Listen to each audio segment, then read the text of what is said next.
I would just tell people focus on building an actual relationship as much as you can. Don't put them on a pedestal. Just be a normal human. If you talk to people like a normal human on the same playing field, they'll interact with them the same way. Today we have the military to millionaire himself, Mr. David Pere. My niche is people who serve currently or have served or their families. And that's a small subsect of the population. So I'm okay with the fact that I'm never going to be the biggest. I would be bigger if I had been in a lot of those other niches. Dave is a absolute master at marketing, branding, and just connecting. He's a super connector, and I'd really love to dive into that.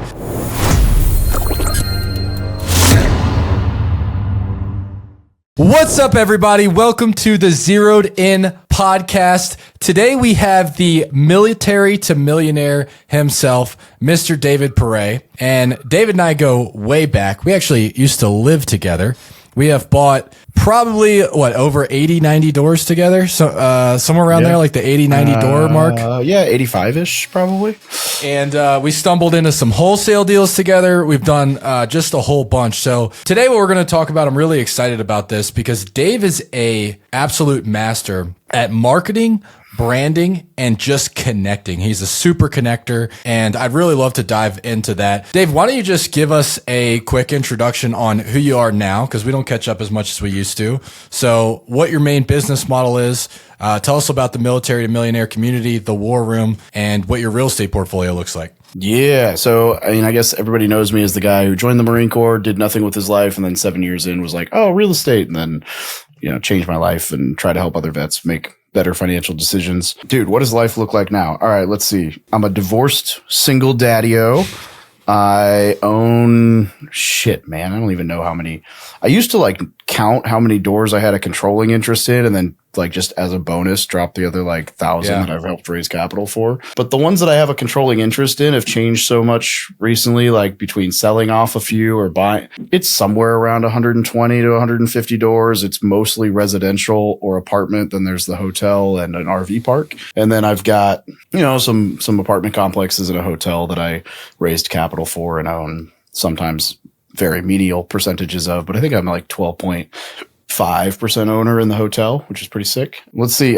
We teach service members and vets how to achieve financial freedom. I like to travel. I like to lift heavy weights and make loud noises in the gym, and firearms. I don't know. What else and he likes slow walks on the beach, and did not tell us anything about the war room and military to millionaire community. So before we jump into that, that's my weakest trait is being not bragging about myself. Your elevator pitch, right? So one of the things I will vouch for is, we were talking about this before. So many people can get on a podcast and talk about what they're doing. And there's so many people, especially in the syndication space, that say I own 1,000 doors, and they make $0 off of that 1,000 doors. They don't cash flow anything because they're 2% owner because they brought in mommy's $100,000 and they invested it in the property. So they got equity, right?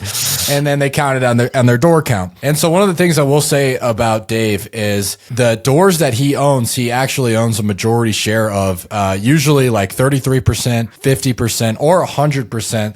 Most of them though, they're 50% and up, right? Because you do a really good job with partnering people, and you're not afraid to invest by yourself, which I absolutely love. So let's talk about from the very first deal. I know you did an FHA kind of house hack, and most people know what that is. But when you started diving into real estate investing, not like house hack, not like I bought a single family and I listed and lived in it and rented the other unit out. Everybody knows how to do that shit. Let's talk about your first real deal. What was that? My first real deal was the 10 unit, and it was to date my favorite deal and probably best deal.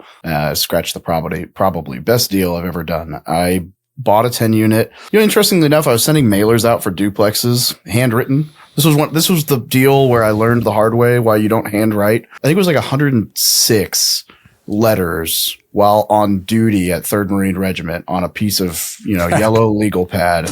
And I fucking hated my entire life. That whole day I was like shaking my wrist out, write another letter, shake my wrist out, write another letter. It was stupid. But this guy called me and he was like, I don't want to sell you my duplex, but I got a 10 unit if you're interested. And I was like, well, send me the info. That's way out of my league, but whatever. So I bought, dude, I wish I could replicate this. 2017, I bought a 10 unit that was grossing $4,200 a month in rent for $212 and a half. And I got the seller to carry 10%. The bank brought 85, and I only had to put $10,990 and some change down. And then I sold it. Remember, $212,500. 4 years to the day later, I sold it for $340. So my 11 grand turned into, I think it ended up, if you count cash flow and everything else and debt pay down and whatever, I think I left with 193 in profit 4 years later. Yeah. And it was like a war zone property, but I had a property manager that would go to war. So I think I went to the property 3 times. Once before we closed, once after we renovated the exterior, and one time I showed up to basically tell a tenant, stop being an asshole to my property manager or leave. And then that may or may not have had like a shotgun slung across my back because we're an open carry state. And I was just like, normal conversation, but the hint was made and he never bothered my property manager again and paid rent on the first for the next 6 months till the end of his lease. Bold strategy, Cotton. So one of the things I'd like to highlight that you did there was you were sending out mailers for a duplex, right? And you were, first of all, 116 mailers and landing a deal is phenomenal, right? So still not worth handwriting. It's not worth handwriting.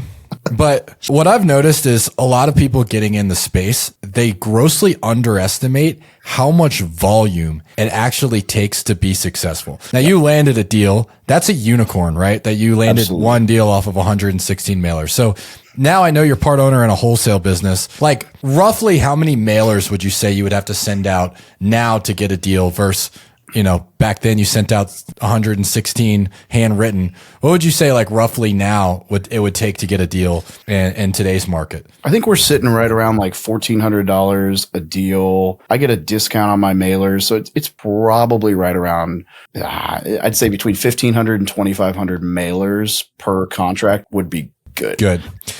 Those are phenomenal numbers, guys. To put it into perspective, my average cost per deal is $18,000. And so, having a cost per deal under $2,000 is pretty phenomenal. And you've got some hookups with marketing. I know you use Ballpoint. So like, you're not still writing all 2,500 postcards, shaking your head. Again. I will say this. I have never again done that. I have handwritten, but it's always a one-off. It's like, damn, I drove by this house. It looks freaking perfect. I am going to get a hold of this person. When I make it a mission to hunt a house down, I will handwrite the first letter. And I'll also tell you, I've never landed one of those properties. So, but I probably wrote maybe 11 letters total since then. So let's talk about I don't know if it was your second deal, but what I'd love to dive into, because we're going to make you look really cool, but we're also going to highlight all of your shitty investing experiences, including some of the ones that I've been a part of too. So let's talk about your second deal. Let's talk about, I don't know if it was your second, third, or 100th, but your 50 unit. So when did you do that deal after the 10 unit? Was that? Do you mean the lawsuit one? The lawsuit one. Oh. Yeah. So how long after, because you jumped straight from I house hacked a duplex to a 10 unit, which is a bold strategy, but it worked out, right? And it worked out really well. Yeah, I'd say the 10 unit was technically, so my ex-wife owned a house that we rented when we left, and then I bought a vacant lot that I think the 10 unit would have technically been like the third or fourth property, but it was the second actual real investment I bought. And then that would have been, I closed on that in February 28th maybe of 2018. It would have been 2018 because I sold in 22 when it was 4 years. Okay. I went under contract on the big one that you're talking about in September of 2018. I would have begun negotiating it in July probably. And it's funny you mentioned that because that Grant Cardone book, the 10X rule, right? Where everyone was hyping up always 10X, woo, more, is exactly why I bit off more than I ever should have with that property. And I say that if you listen to the Bigger Pockets podcast where we do an hour-long deep dive of how terrible that deal ended up, I say in that episode, I talk about I was so gung-ho for I had said I was going to do 3 deals, buy 3 doors in 2018. I read that book and I was like, 30 it is. And then I bought 10. And so when this like 40, I think it was technically 40 units came along, but it was like mixed use. It was a whole weird deal. For anyone who doesn't know, this is a 67,000 square foot building that had, no, you're right. Yeah, 40. So 25 residential units, 15 commercial or mixed use, like a murder theater and an escape room and a Caldwell Banker real estate office and a wedding venue, all kinds of weird shit in Branson, Missouri. And basically the guy did like a lease option scam. Like I never should have bought this property, but I was so gung ho for more doors. The numbers looked great. You know, we ended up getting all our money back like 4 years later, but it was 4 years of litigation for him to get charged with fraud and fraudulent misrepresentation and essentially like tinkering with a deal so it didn't work. And we got all our money back plus interest at 4%. But oh my God, you know, talk about stressful nights and like it's having 50. So it was 50 grand out of my pocket, 100 grand out of my partner's pocket who happened to be family. And like there's nothing more fun than having an entire year's salary as a service member just tied up in a deal that's not doing anything for you for 4 years. It was great. Plus the lawsuits and I remember you having to put on suits and everything when you were in the Marine Corps, like run home from lunch really quick to make a court date that was virtual because of COVID. Good times. And it reminds me of one of my favorite non-motivational quotes, which is, all of the dead people at the top of Mount Everest were once really motivated. So maybe chill. Coming from a guy who wants to hike Mount Everest. Yeah. And maybe that's changed now that I've had a kid and realized. I was going to ask actually. But man, it's funny that you bring that up because a lot of people like to get on podcasts and talk about how you should, Grant Cardone's a perfect example. Like he just posted something earlier today, like your first property should be a 32 unit. And like, yeah, that worked for Grant Cardone. He's also Grant Cardone. You know what I mean? Like he is like one out of millions of people and the rest of them probably filed bankruptcy. But then you've got other guys. Like I was watching a video, a podcast last night with a guy named Doug Hopkins, who's out of Phoenix, Arizona, one of the biggest wholesalers in the country. And he owns all of his properties cash and he would buy one and he did the whole snowball effect, right? That guy's not worrying about, you know, any crazy downturns in the market. He owns them all cash and it's just a slow roll. And if you watch any of his, he's not like all over social media or anything. He's just a hardcore operator. But the guys that are really, really successful over the long haul, right, are usually the ones that play it conservative. And sometimes like Dave and I have learned lessons from going balls to the wall, doing things that we probably should have never got involved in. And now we're a lot more conservative. We're safer on what we invest in. But if you're listening to this and you're thinking, I'm going to go straight from 0 to 50 units, I mean, you really have to figure out where are you in your life and can you take that sort of risk? So luckily for you, man, you had a good salary. You were a sergeant at the time, right? Probably making a sergeant. I would have been staff sergeant when I bought it. Yeah, a staff sausage. So you were probably making what 70K a year. I mean, if you factor all your benefits in, it's like 120, but your W-2 only shows like 46 or something like that. Right, and you know you've got your housing benefits in Oceanside, California, and everything like that. Plus, you were house hacking. I was paying you rent. I was this tenant. And, I still that's still one of my favorite things ever. When I tell that story, I'm like, yeah, my best friend was my tenant. I made his ass pay rent and he used to hate when I called him my tenant. I was making $400 grand a year paying Dave $1,000 a month to live in his spare bedroom. And, to date, still one of my favorite living situations. Like you're a better roommate than my wife was. So yeah, that was fun. I was just talking to somebody about that the other day. But you know, you had the ability to take that risk, so you went for it, right? And luckily, that wasn't all your money, because what would you have done if you didn't have that income? You were banking on that $50,000 for savings. You know, you just went full time in real estate investing. Probably would have been a different story. Now, luckily, you had some reserves. Like I always knew that about you. You were always very safe, and you know, even when we would invest in properties together, I would say, hey, let's pull cash out and let's go, you know, run and do other things. And you would say, well, let's slow down. Let's put something into our emergency fund. Let's put 6 months reserves. Thank God we did, because at some points, you know, we needed that for big repairs and things like that. So what, you know, especially for military people, because a lot of our audience, you know, they are military. What advice would you give them if they're looking to get into real estate investing and they're thinking about just maybe going big right off the bat? Like, what things did you do really well that you would say, hey, do this and be careful for this? It's funny because I actually wish I'd gone bigger in some ways right off the bat. Like I kick myself every day for buying a duplex instead of a fourplex for my first property.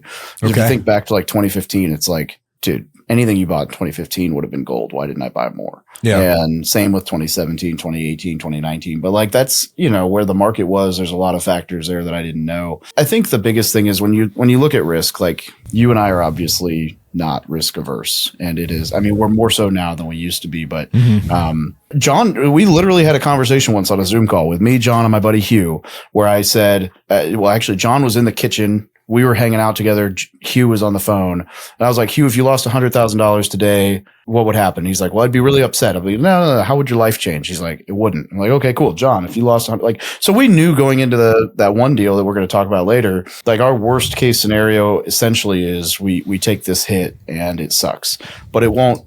Like none of us are going to be homeless. It's not going to end anything for us. And I think that's kind of the lens I try to look through I'm not risk averse. So I'm like, what's the worst case scenario that I can foresee? It could always be worse, but that I could foresee. Okay. Am I comfortable with that downside? And if I'm okay with that downside, then like, screw it. The upside's always bigger. So it's got to be an asymmetric bet, meaning the upside, could be 10x and the downside might be 1x, not a 10x win and a 10x loss potential, right? Like you want the odds to be overwhelmingly in your favor, that if you get this right, you're going to do really, really, really well. And if you get this wrong, it's not going to hurt that much. And as long as you're comfortable with that downside, that's I think the biggest thing. As far as like service members, I would say make sure you've got a healthy reserves. Make sure I hate to say have a mentor because I don't believe that you need a mentor, but like have people in your life that have been there, done that you can run this by. Like I didn't jump into that 10 unit blindly. I had 2 or 3 friends who are much further along than I am that I was able to text. And I didn't ask like, hey, can you analyze every deal of this, every aspect of this deal and tell me what you think? Cause that's a colossal waste of time for someone who has no skin in the game and isn't going to get anything. But I would just be like, here's what I've got. Here's my facts. Here's my knowns. Here's like the simplest breakdown of the numbers. Do you see any major red flag that I'm missing? And when 3 of them came back and they were like, no, I don't see anything major. I'm like, all right, cool, let's do it. And that's so much better than the DMs that we get. Would you buy this deal? You know what I mean? Like address. It's like the address, like a Zillow link. And would you buy this deal? Right. Sometimes it's not even that. Sometimes it's like, hey, I got a house that makes this much. What do you think? And I'm like, where is it? Yeah. Like, I got no context. Yeah. And one of the mistakes I see people make specifically, and I almost made this huge mistake well, actually I kind of did. Luckily, a lot of the mistakes that I made starting out in my career were in like 2019, 2020. And your mistakes were just completely covered up by a phenomenal market. Yeah. So, like I bought a house, I reached out to a realtor. And I was like, hey, I want to buy a property that's a good investment. Now, not every realtor knows what a good investment is. To her, it was just like, oh, it's a property that you can live in and it will go up in time. Now, luckily she was right for this property because I bought it in 2020 for like $450,000 and I sold it 2 years later for $650, right? Yeah. And so I got lucky there. But one of the other big mistakes people make, like what Dave did is the right thing. He networked and he's really good at this. And I want to talk about this later of how to get people that are ahead of you to be your friend. Because it's not always easy. Like it's hard. You might not have a specific value you can provide to them quite yet. So I'd love to get your take on that. But what you always did, even on our big deal where we bought, the 2 apartments in the hotel, reached out to some friends that knew what they were doing. You already had the deal analysis ready to go. And that's all you did was, hey, is there anything that I'm missing here? Like, is there any huge red flags that I should be aware of? And most of the people said, no, it looks good. Like I'd probably buy the deal too. And so make sure you know who you're relying on. If they have a monetary interest in the deal, they're probably not the best person to rely on solely, right? That doesn't mean that all their advice is going to be bad. But if you're relying on a real estate agent in a different state that you've had 2 phone calls with, and you think that they're going to watch out for your best interests and not go get you a crack house in a war zone, you might be mistaken because what they care about is that they get that check. After that check's done, boom, on to the next one, right? Very transactional. So man, you had some pretty big mentors. Like, I remember a couple of the guys that you were reaching out to, back early 2020, they were far ahead of you, and you didn't have the military to millionaire community that you have now, hundreds of thousands of followers, a big brand and everything like that. So how did you build those relationships with people that were so far ahead of you? Dude, it's funny because it's the simplest thing in the world and most people can't do it. And it kind of baffles me because when you ask me that, it takes me, half the time I don't know how to answer. It's like I just ask, it's easy to get the introduction to somebody. What's not easy is to actually foster the relationship and maintain whatever. And I just have a really good ability to talk to people like they're normal freaking people and not be an asshole. And that's like really what it boils down to is like people reach out to you and I all the time and it's like, I have a million questions. And I'm like immediately turned off because it's just an energy suck. And I'm like, have you checked any of my content that I put out, whatever? And these guys are like, I mean, we could name drop whoever you want. Like when I bought that the big mixed use thing that I shouldn't have, we talked about, one of the guys I bounced things off was David Green. And, he actually had some reservations on that one, but they were more like, how do you know these numbers are right? And he actually ended up being dead on that they weren't. And he was like, if the numbers are right, I'm all for it. But how do you know? And I'm like, I guess I'm kind of trusting the property manager on this and the numbers they have. And then that all turned out to be fraudulent. And that was kind of the basis for the lawsuit and I got everything back. But like, when I asked him, like the reason he and I became, I guess you could say friends is just that when I met him, I didn't ask him for a bunch of shit. I was just a friend. I took him on a hike. We went to a waterfall. We went to a sunrise. I don't even remember. Yeah, waterfall. And we just had a good time. And we just BS'd about him being a cop and me being a military guy. And so like, if you get around somebody who's further ahead than you in life, I would just tell people focus on building an actual relationship and don't play as much as you can. Don't put them on a pedestal. Don't ooh and ah and fangirl and just be a normal human. If you talk to people like a normal human on the same playing field, they'll interact with you the same way. Yeah. And one of the things that you said that I feel like people don't do enough is like, did you look at my content first? Right. So I had somebody reach out to me and I posted this on Instagram because they reached out to me. They went through all of my videos in my Facebook group and they said, man, I really like that. This. I started implementing it. I'm getting really good results. And then there was an ask at the end, which was completely okay because they went through the content. Dave has pretty much every video that you could think of about VA loans, VA renovation, house hacking, investing in your first deal, like everything. So for you to just go there, and then I'm pretty sure you even have free courses. I don't know if you still do, but at one point you had like free online courses where people could go through. So for you to go to someone like that and ask them questions where they have content where you could learn the exact same thing shows that you don't give a F about their time. Like you just do not care. You are completely okay with wasting your time. And for people that are successful, that's the most valuable resource that they have is their time. You are better off just asking them for money. Hey Dave, can I have $5,000? Like probably be about the same as you asking him for a day of his time or to go out and have coffee.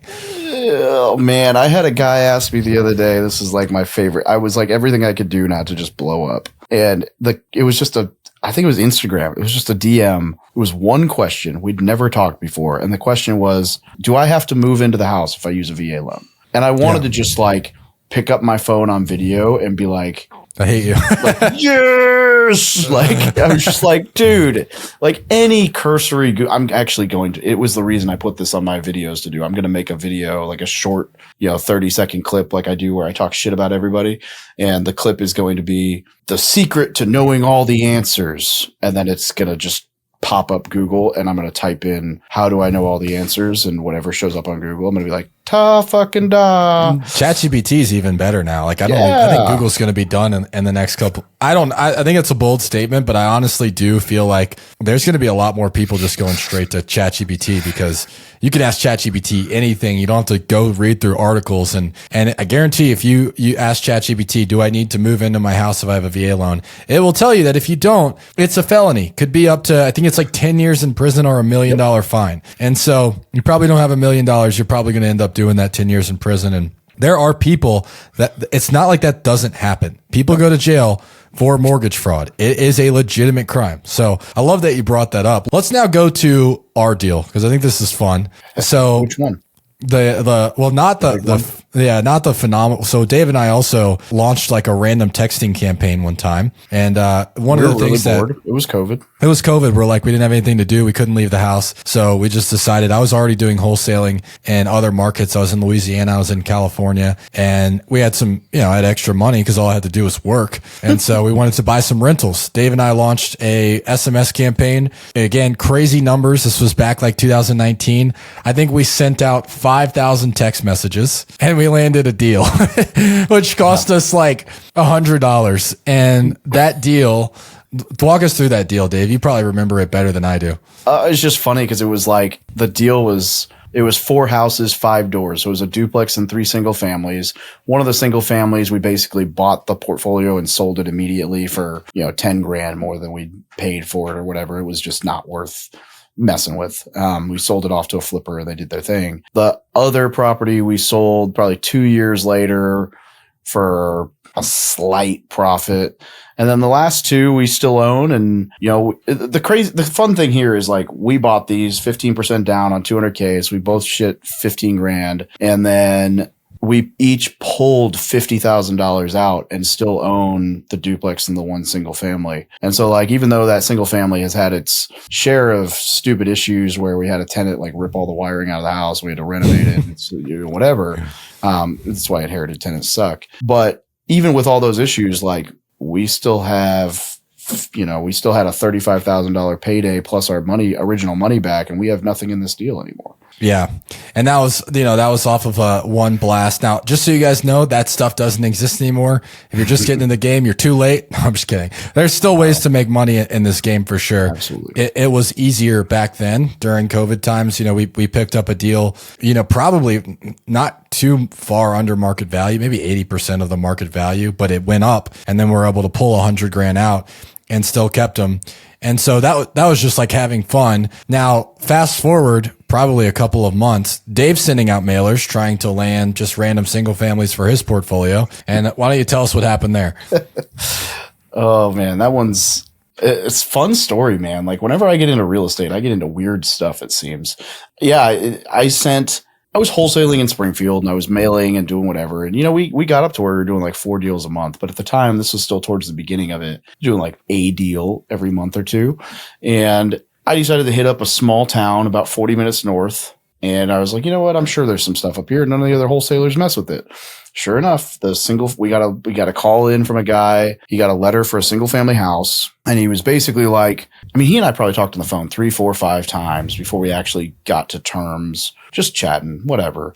But he wanted to be done. And so he was like, if I sell it, I want to sell everything I own in that town. And I'm like, well, what's everything? He's like, well, the single family house, 23 unit apartment complex, a 15 unit apartment complex, and a 40 unit hotel. And we were like, we don't know anything about hotels, but the numbers on all this look great. So we paid 2.275 for 79 doors, which, math in public, now I'm like 2.275 divided by. I'm glad you know these numbers. I don't know any of them. 28,800 a door. So, it's like, how do you lose on 30 grand a door? Well, you do. You still can for sure. But, our biggest issue is that hotel. It's just location. That was like what everybody missed on the underwriting. The numbers were great. We did fine on all of it. We made our money back and then some. But that hotel has just been the most colossal time suck. John ultimately ended up basically giving me his ownership in it because he was like, I already got my money back. I don't want to waste any more time on this damn thing.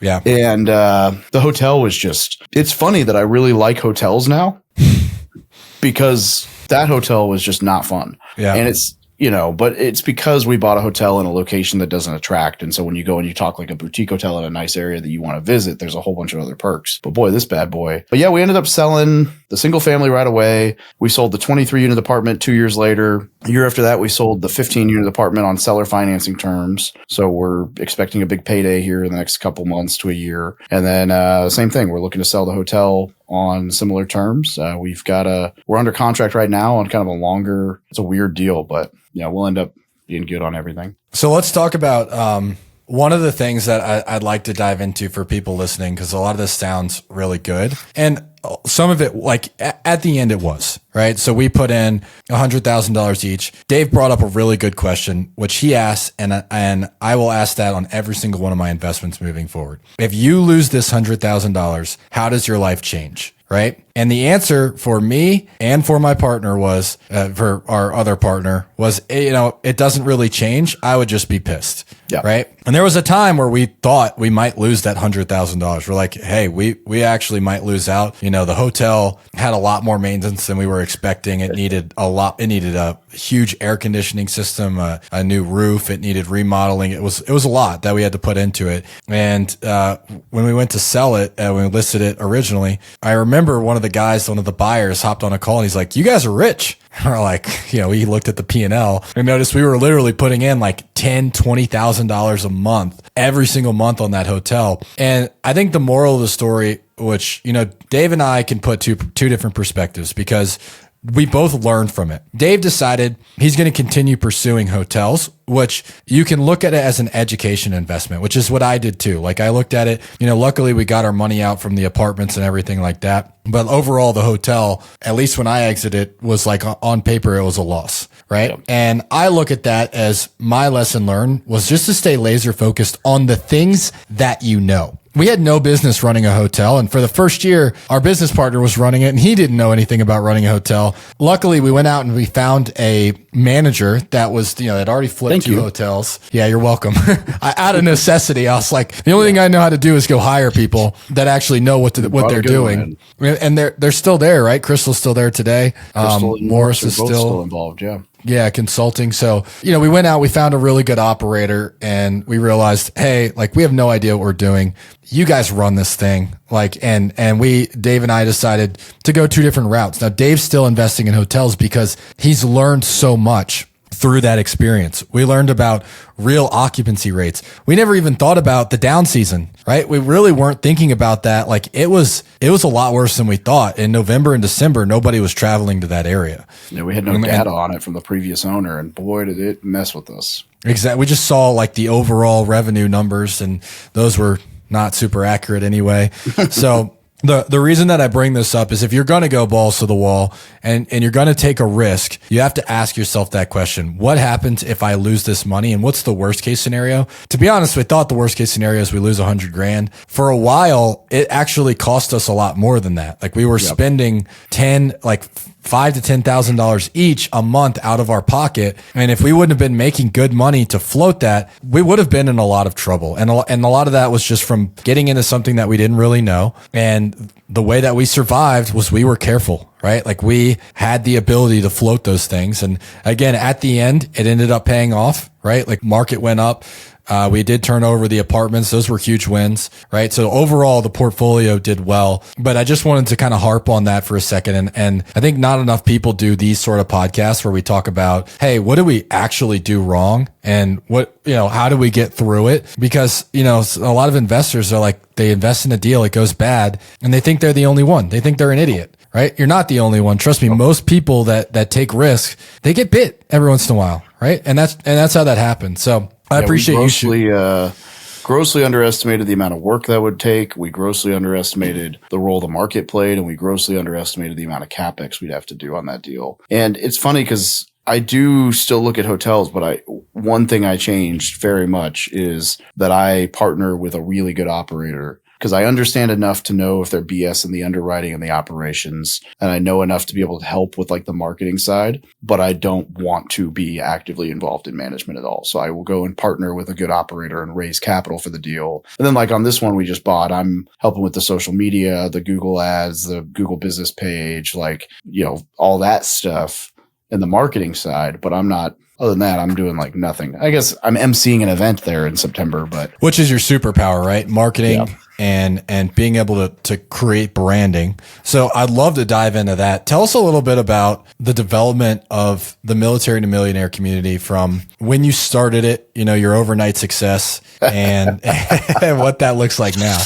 Yeah, overnight success. It's fun because you actually were there for like some of the more pivotal, like John can tell you that there were like weeks or months where we were living together where I'm like, holy shit, I just made my first positive month on this. Like it's working after like years. I mean, the first few years on doing that, it was like, I didn't know anything about anything. I was just being consistent because that's what I've been told to do. I was losing money. I was paying to run things. I was paying for equipment. I was in the red. There was no like mission. It was just like, this guy I trust told me that I should start a blog to learn how to write. If I ever want to write a book, maybe I'll write a book on this. Maybe I'll write a book on that. I should do this. And then it was like, it just kind of came together. As time went on, it was very obvious that the community was more focused on supporting other service members and vets and more dialed into helping those guys and girls avoid financial mistakes. And it just kind of grew out of that, right? And I was able to leverage networks to be like, hey, who do you know that I should talk to? And what podcast should I go on? And you want to come on my show? And it took form, but it's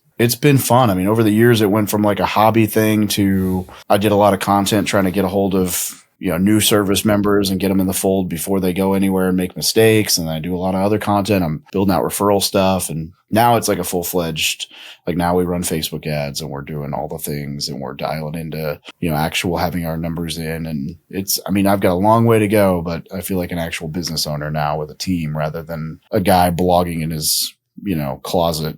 And I think most people would have given up at some points, right? So I remember when we lived together, you get home from the Marine Corps job, right, in your camis and, change clothes and then you go right up to your office and you would just be working from whatever, 6 o'clock to 10 o'clock at night. And then you'd wake up and work from 5 a.m. till 7 whenever you had to leave. So that was all you did.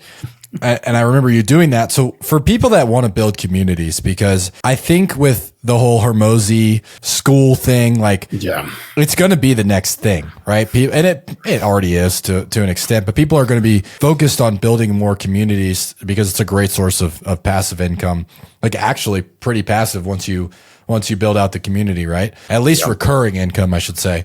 So walk me through, what was your day to day when you're up there in your office with your headphones on, just plugging away? What are you doing to build a community? At that point in time, all I really knew was every Monday I have to have a blog post go live. Every Monday, Wednesday, Friday, I have to have a YouTube video go live, and one of those needs to be a podcast episode. And then every day I need to post something to Instagram. That was pretty much my rule. And so I would make sure if I hadn't written a blog post, I'd write one, or I'd write 2 or 3 and try to schedule them out so I was ahead. If I hadn't filmed YouTube videos, I'd do that, or I'd script them to film in the morning. If I wasn't caught up on podcasts, I'd go try to crap a guest and, drag Donnie into the house and film a video on the podcast, on the couch together or whatever. Actually, I think it was Campbell. Might have been both of them that I did couch interviews with because I needed a guest. But it was just, that was pretty much it. Now there's a lot more now because it's actually, it's spun up to where it's a real thing and there's employees and whatever. And I'm more working on the business than in. But it's funny because those were the grind years and I thought I was doing so much. And I don't do as much content in blog form now. But I mean, it's funny because it feels like I'm doing less now because I've outsourced a lot. But I mean, now we're doing at least one YouTube video every week, one podcast episode every week. I am doing 1 or 2 shorts or reels or posts every single day on Instagram, TikTok, Facebook group, whatever. But I also have emails going out every day or 2 or week. And it's like a whole hodgepodge of everything now. So, if someone's looking to start a community, I would say you can bypass a lot of that by really just sitting and dialing into who is it you want to serve, who your avatar is, and then just creating content that answers the questions they have in platforms that are searchable like Google and YouTube. And when did you start the Military to Millionaire community? January, February 2018. And it's 2024. How big is the Facebook group right now? 68,000. 68,000. So the reason I made the sly comment of overnight success is I remember when you hit 10K and it took you a long time and you never stopped. Yeah. You didn't slow down, but you just continued to put in the work over and over and over. So how do you know if you're doing the right things, right? Because what if you're posting, people that, and we see, I'm a great example of this, posting consistently, but maybe you don't see the growth happening consistently or with it. How do you know when to pivot and how do you know when to just keep your head down and keep going? If there is an answer to that question.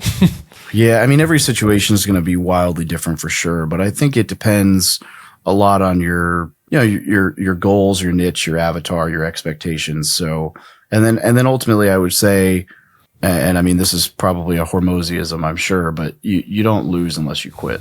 So if you keep going, as long as you're making consistent actions, I try to focus my energy and my time on doing things that will bring, I always call it will bring dividends. So like if I write an email that I know is going to answer a question I get a lot, I'll save it as a template so I can paste that email and save time going forward on answering the same thing. Like you've probably commented 10 times on me using the exact same copy paste template when someone asks, I have $50,000. What should I do? And I always copy paste the same damn thing every time I do. It's the most liked comment on the post. And people are like, wow, that's such great advice. And I'm like, I've had that saved for like 2.5 years.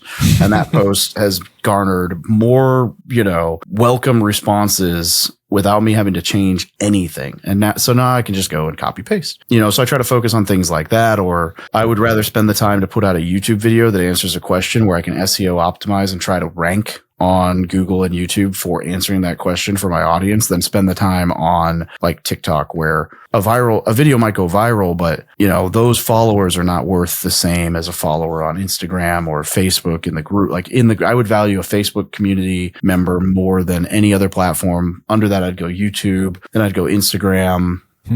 I'd say LinkedIn, but I hate LinkedIn just because it's so spammy and I'm not looking for a job and I don't really look there to hire people because I just hire people that I know or like do it the way normal business owners do, which is put an ad in Indeed or WiseHire and let it go. And then I'd say TikTok is probably down towards the bottom. So if you're like big on TikTok, then I would do everything I could to move those people to an email list. And that's probably the biggest thing is setting up an email list. But to answer your question, I don't know that you can know, but I think it's reasonable to know, to assume that like, everybody thinks like if I'm not blowing up like Hormozy, I'm not succeeding, but I'm in a niche that will never blow up like Hormozy. Like even if I hit the lotto and go viral like 50 times, end up on Jocko's podcast, end up on Hormozy's podcast, whatever, my audience will always be smaller than a general business audience or a general real estate audience because my niche is people who serve currently or have served or their families. And that's a small subsect of the population. So I'm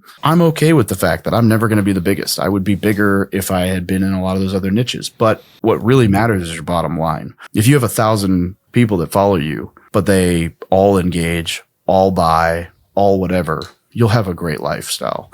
And then you think you look at like, I don't know, name your favorite Instagram fitness model, and they might have 2 million followers, but their only revenue source is like buy my shaker cup and you'll get a 10% discount and I make 50 cents a cup. Like that person's making less money than you or I or whoever who like one client is worth 5, 10, 15, 20 grand or an investor or a partner. Like, so it really depends on what your goals are, right? Cause some people it's like, I got to go viral. I got to build this massive brand. And other people it's like, I need 15 people that want to invest 100K in my next deal and I'll be loaded for the rest of my life. Man, that's so good at talking about a targeted audience and how you actually monetize your audience. Because if you have 1,000 followers, right, but you're selling $100,000 products and you get, 10% of them to buy, you're doing pretty freaking good. Absolutely. Right.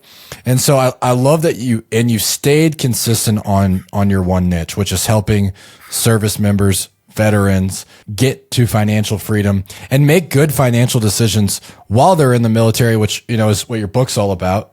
Walking through, hey, when you're in the military, this is what you can do. Because for some reason, and Dave and I kind of get mad at this sort of like idea of the military that they're bad with finances. It's a terrible, don't join the military for the money, right? Which probably shouldn't like become a scout sniper for the money, right? There's easier jobs to do for sure.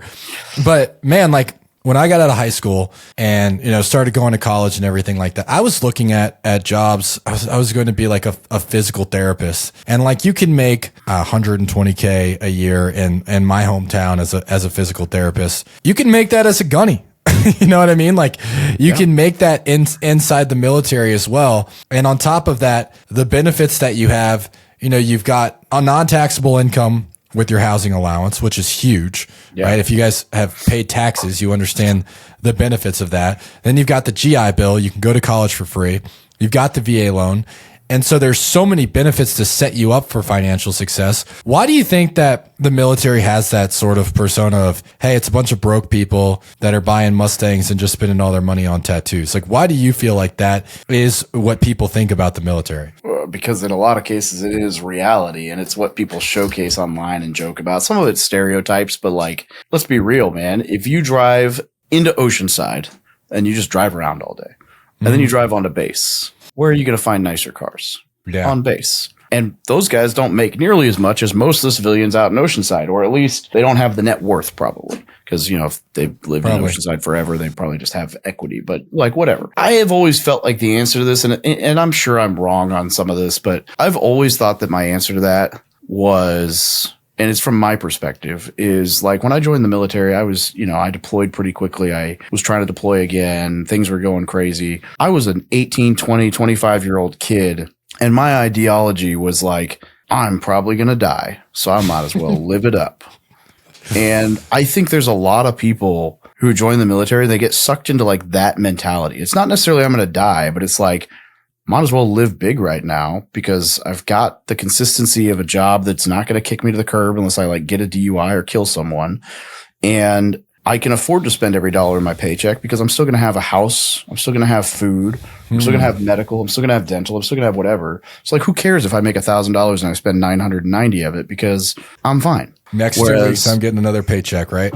Bingo. Did I ever tell you about the time I got, well, I mean, I probably got kicked out of formation calling cadence a few times, but at 3rd Marine Regiment, you know how like sometimes, I mean, you guys don't do this in recon world, but like, if you think back to like boot camp or whatever, whenever you're calling cadence in like formation, and some like what happens is you get seniors, people will call you out by name, you know, so they'll be like, you know, instead of like next motivator, come on out, it'll be like Sergeant Pere, come on out. We want to hear your whatever.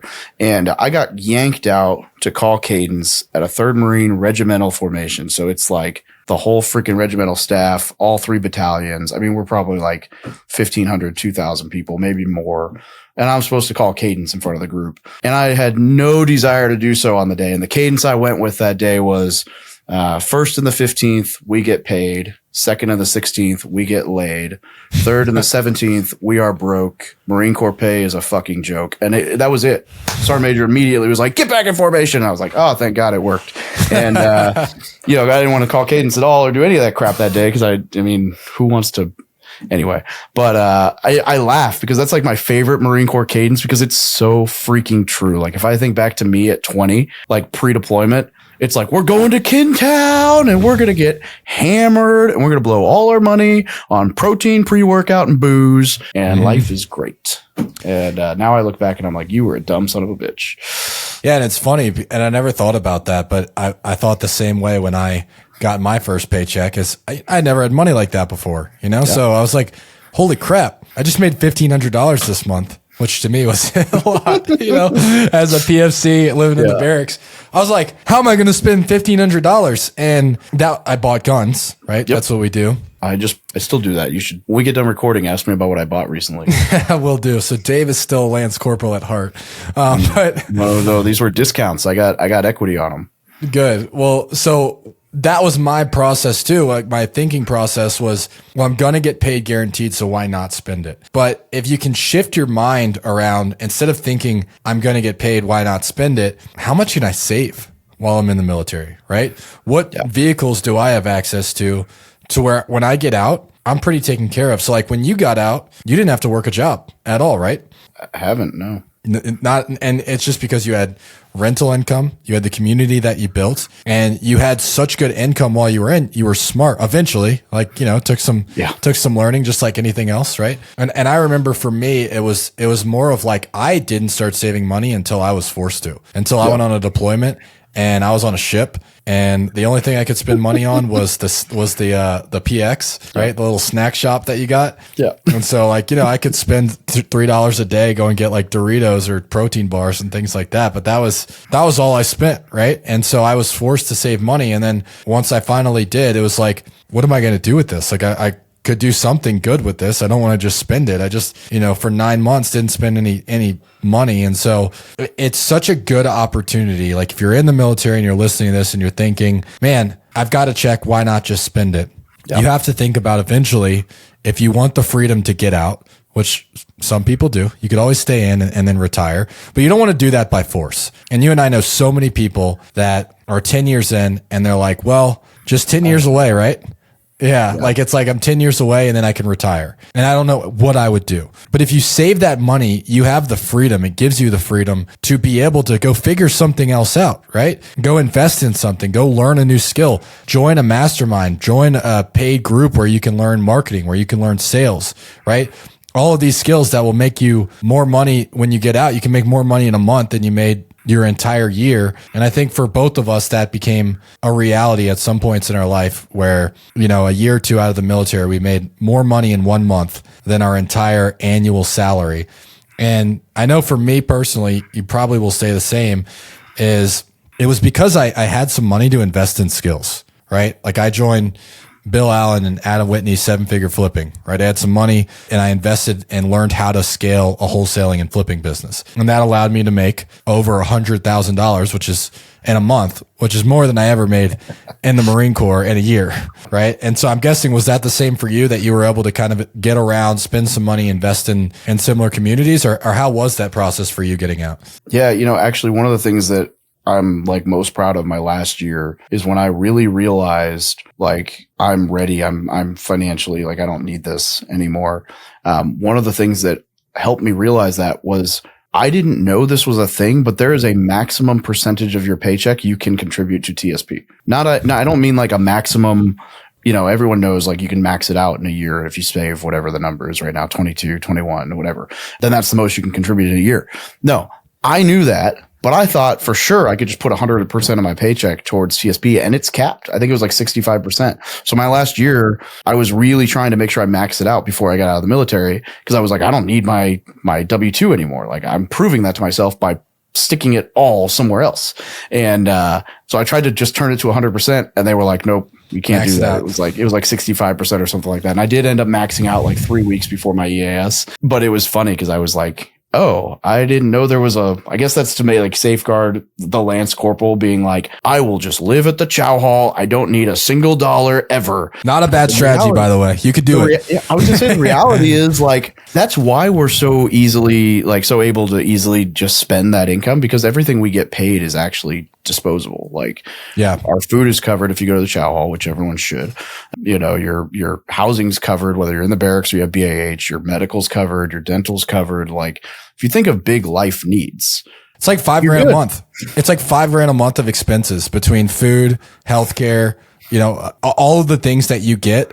I mean, that's not including housing, because if you're including housing as well, it's more than that. So yeah, you really can save all of that. So I want to talk now that you've built this community out. You have so much free content for people that, maybe they don't have any money. They're just trying to figure out, how do I save? How do I buy my first property? What do I do with $3,000? What do I do with $5,000? Let's talk about the War Room for a second. So what's the mission behind the War Room? I see you got the shirt on. I was going to go get I like mine better, the gray one, but it is. Have you gotten the new one yet? If not, I need to make ship sure it to Columbia.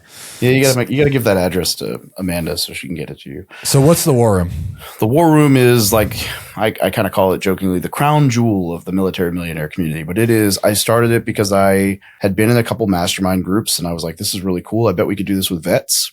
Service members and vets always get along really well because they've got a commonality, and it worked. I was super worried about like super imposter syndrome. I thought about it for like 6 months before I started it. Took a friend to nudge me, and I was like, all right, fine, we'll do this thing. And, I started at $50 a month, then I went to like 100, then I went to like 150. Currently it's, $5,000 year one, and then 200 a month to stay. So the $5,000 gets you like lifetime access to like everything, as far as like content, whatever, the courses and all that stuff. And then the 200 a month keeps you in the actual like community for the networking and the ongoing conversations and whatever. And, it's been sick to watch that thing grow. I mean, people are doing all kinds of deals. I guess, sorry, you asked the mission. The mission is just to help 10,000 vets achieve financial freedom by the, I guess 9 years from now. But I say just, it's pretty cool. But I love it. Yeah. But it's also like, I say just as in it's that simple, but there's so much more to it. It's actually cool. When you get done with this, you'll have to go in the Facebook group and go sign up for the new website, because I just launched it like 30 minutes before we did this. And let's see. I'm curious. And help me understand, how does it help veterans achieve financial freedom? Like, are there big players in the group? Are there like, what can people learn inside the War Room?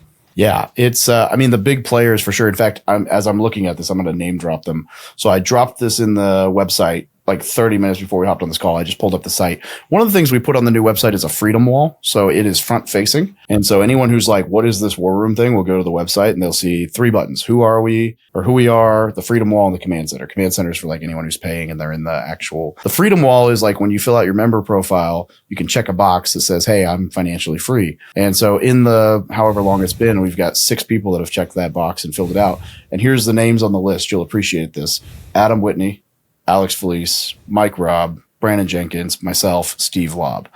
Every single one of those guys is millionaire, financially freedom, 7-8 figure business. One of them's still an employee at a W-2, but his employee is, 300-400K a year. Yeah, these guys are all killers. So when you ask like, what's the draw? It's networking, it's content, it's speakers, it's master classes and courses and education. We've got a course on house hacking, a course on buying your first property, 2 courses on finding off market deals, master classes on raising capital, building a brand, like anything you could want for scaling your business. And then we've got people in the group who are doing 7-8 figures that are just hanging out and willing to help and talk.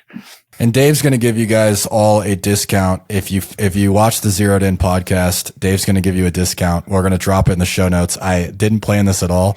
I'm just going to make him do it. But yeah, we'll give you $1,000 off your first year. That's fucking awesome, man. And 100%. So I want to be in there more. Adam Whitney is like the big guy. He's been on the podcast as well, runs a 7-figure wholesaling business. I can't wait to see, he just retired from the military. So I can't wait to see what he's going to do with that wholesaling business now that he's out and he's got all of his time back. I'm in there. If you guys have any questions and reaching out to me in my Facebook group is one thing. If you reach out to me from the War Room, you're much more likely to get a pretty legitimate answer, or maybe some of my time, just because it's a military community. There's guys in there that are doing 8 figures a year, right? So it's just incredible. People come and talk. He's brought on Brandon Turner. He's brought on some really big players to come talk to the group. And it's not, it is only for military, but it's not just like, how do I invest in my TSP? It's just, we all kind of have a commonality. And a lot of times when you get out of the military, you kind of feel this like sense of, I lost my purpose. And this will help you with that, right? Which is one of the biggest things that I took away from it. Is I remember coming out of the military, and I came from a recon community with a bunch of snipers and recondos and going into a mortgage business, like a corporate job. I just felt like you basically took a monkey. You hated your fucking life is what you did. You throw a monkey in the ocean and have him hang around with a bunch of fish. And that's honestly how I felt for a while. And the War Room for me was that ability to connect with veterans. When we had meetups on the weekend, when I can get on calls with other veterans and talk shit like veterans do and have fun, but also guys that, this isn't just a bunch of like losers hanging out, Lance Corporals that are buying Mustangs and tattoos. These are guys that have 7-figure businesses while they're in the military, and they'll teach you everything that they're doing for free, man. So it's an incredible community. And if you don't mind, I'd love to kind of dive into what you're doing right now to scale it, because I think a lot of people have known you so long as like the free content guy, because that's all you've done for 6 years now. Yep. Is like free, and you do a lot of free content still. It's not like you're, just going 100% paid, but now you're building a real business, and you've got closers, you've got setters, right? You've got a sales funnel, and it's really growing well. So can you walk me through what your funnel looks like, as far as like where are you running ads? What happens when they click on the ad? Where do they go? And then how do they actually join the War Room? Yeah, we're doing a pretty simple funnel, actually. We are running ads like kind. So they basically just target people who are similar to those already in my Facebook group. And the ads are just, they're super short. Like, this is who I am and what I did. This is what I'm teaching people to do. I'm running a free webinar. sign up. And then we set people up to get on a webinar, and the webinar is probably 50 minutes, 45, 50 minutes of me giving value. And then probably another, depending on the day, anywhere from 30 minutes to a fucking hour of me answering questions. So there was Are you doing those live?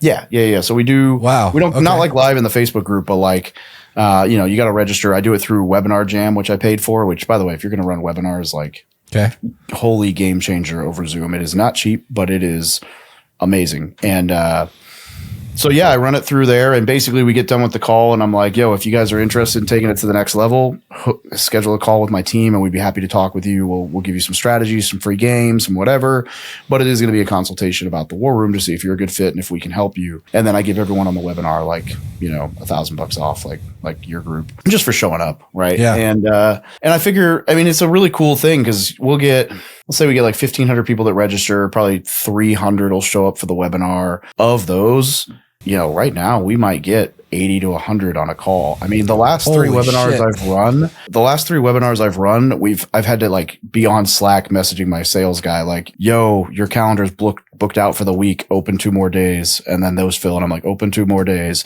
We try to keep it to like 1 week, for booking windows. So it's like, or like even just 3 or 4 days. So it's like, hey, they booked and they're still fresh when they get on the phone with you, instead of like, what is this call on my calendar from 3 months ago? They'll cancel. It's too far out. Exactly. And I've had to like call him and be like, yo, open your calendar, like open more dates. We're full. And I'm like replying to emails like, please go try again to land a spot. We opened some more. That's probably good marketing right cool. there, man. Like to be able to say, hey, like go try it again. I know it was completely booked, but now we have more spots for you to try to apply. Yeah. This is what I mean. Like Dave probably doesn't really fully understand how good he is at marketing, but to have a webinar and be able to get 33% book into a sales call, those are like phenomenal numbers, right? Well, that's 33% of shows on the webinar. I mean, that's, not the same, but yeah, we did. I mean, for reference, last month we did, I think we were right at 17,000 in Facebook ads that we spent, and we brought in 85,000 in revenue from, cash collected, new, not recurring. And then of that 85, I think 72 was straight out of webinars and sales calls. So immediate 5x return on your ad spend. Yeah, well, I mean, yes, until you factor in sales team commission and everything else. It's actually, if you asked me, like if you and I were candidly talking offline, which this might as well be, I would tell you that running ads is a shit show. I hate my life, and I'm overly stressed about what it is this, man. I didn't have a runway. Like nobody sat me down and was like, hey, if you're going to run Facebook ads, you should probably have like $100,000 at least on an open line of credit, because you won't be able to scale without it. And what I did was I had like 20 grand open on my Amex. I was like, let's rock and roll. And what I realized is I'll spend that. Like we're spending $1,800 a day on ads right now. So that'll go out the window in a week and a half. And then I have to wait for it to come back. Yep. And then I can start running ads again. So I don't have enough cushion to like constantly run. And I don't have enough cushion to be like, now we're going 5,000 a day. Like this is working. We're going to get 10,000 people on the webinar, because I have to like, there's a delay in it coming back. And none of that would be so bad, except at the same time we started trying to scale this, Stripe was like too much new activity, 25% hold on his account. So I think today, if you looked at my Stripe account, I have $46,000 that I'm not going to get for 60 days. Yep. And it's like, what small business, and that's what we are, right? We're a small business. What small business has a 25% profit margin that they can afford to just let someone else have the money for 60 days on top of still needing to pay 20% to a sales team, pay for the advertisements, I've got $25,000 or $30,000 a month in like payroll, if you count all my like consulting team, coaching, agency expenses, whatever. Plus this month it was 17,000 in commission. So there's 50 grand. Plus it has been an interesting ride, but we are working through it. I'm either going to get Stripe to release, or I'm going to move to another processing center, or I got a friend who offered me a loan. It's going to be, it'll be expensive because it won't be secured, but I'm also very confident right now that if I ran 3x on my ad spend, I would make it all back. Because it's weird, it scales. It's like at $60,000, I break even. If I make 60 grand in revenue, I break even. At $100,000 in revenue, I have an extra 5 or 10 for the marketing budget. But if I hit 150,000 in revenue, basically all of that 50 comes back to my pocket. Yeah. And so it's like, as it scales, like if you think through at $1 million in revenue, which is crazy to think of in a month, but at $1 million in revenue, I would probably net 600. Yeah. And on 100,000, I net like 5. So it's like, until we can really ramp past like 200 in revenue, I'm in this weird like holding pattern of like run ads, stop, run ads, stop, run ads, stop. And Facebook doesn't love that. No, and none of your ad accounts do. So if you're listening to this, we've pretty much spoke about what to do if you're broke and you're in the military, right? And now we're kind of getting a little bit more high level. What if you're running a business that you're spending 10, 20, 30, 40, 50K a month on ads? And what Dave's talking about, it's an important number to understand when you're looking at your runway, is what is your cash conversion cycle, right? And so from the time you spend money, how long does that lead take to where you actually get the money in your bank account? And like, for example, for wholesale, for us, we're about the same. We're spending about $1,800 a day. And we know that our average cash conversion cycle is 72 days. So I know that now, but at the beginning, it wasn't necessarily that way. It was like 6 months, because especially when you're running a new Google Ads account, you need to warm it up. Your Google Ads account needs to learn. You can't just scale it all at once.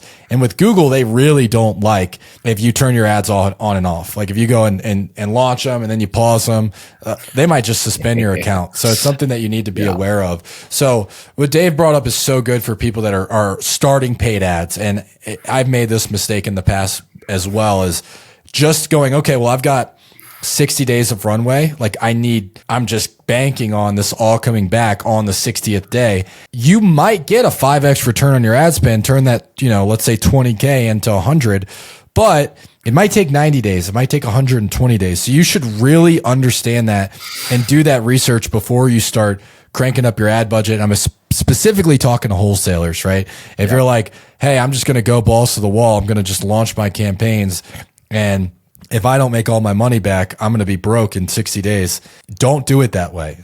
Make it at least, like, for example, when you're starting wholesaling real estate, a 6-month runway. If you've got 30 grand, right, 5K a month, you're just going to do 5K a month for 6 months. And I would rather see that than someone just try to dump in 10K for 3 months. And then after that, they're completely out of money. And they have to go back to their W-2 job. So a lot of people don't talk about those things, and nobody wants to talk about like the failures that they've had, which this was not a failure. You're doing really good in your business, but the failures that I know, like for me, I've run into that exact problem where I just didn't have the right runway and I launched spend way too fast, and it wasn't expecting my cash conversion cycle to be so long.